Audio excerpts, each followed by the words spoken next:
काए जीजा एने केने अरे तोहरे देने। अच्छा देखा ही पसंद बा का हो सुना नया सौदा बा सस्ता बिकात बाटे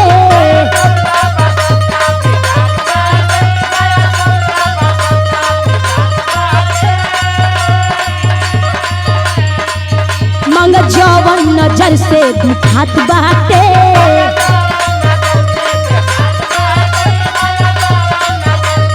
लौकत तो बहुत कुछ बा हो।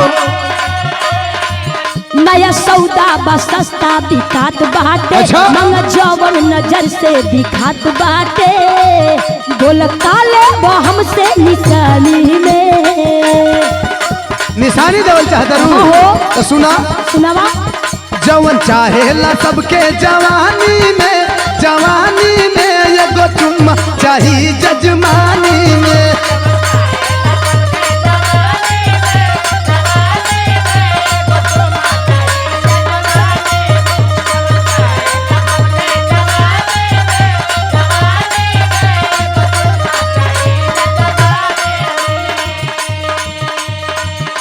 तू ही होशियार बनला हुआ होशियार का बनता ये मांगत हुआ हमसे। हाँ सुना बुझिला बात बड़ी तोहने लचालू सच तो भीरी का हमसे लजालू।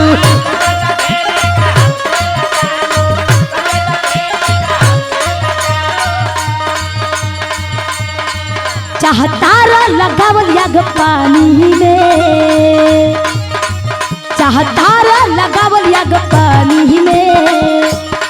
अरे ये बात ना हो। अरे का बात है जवन चाहेला सबके जवानी में एगो चुम्मा चाही जजमानी में।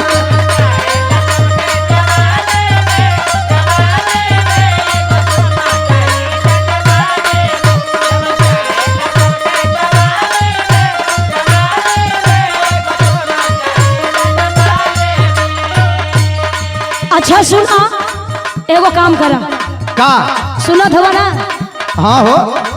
एहरो जवानी बा ओहरो जवानी अब जवानी के काटे के चली जीजा का सेवा कल चाहत तो हम के एगो काम करे भई का देवा चले के परी दलानी में ऐसन का देवा चले के परी दलानी में। चलो बाकी याद बा ना। अरे का याद बताई बतन ना जवन चाहेला सबके जवानी में एगो मुम्मा चाही जजमानी में।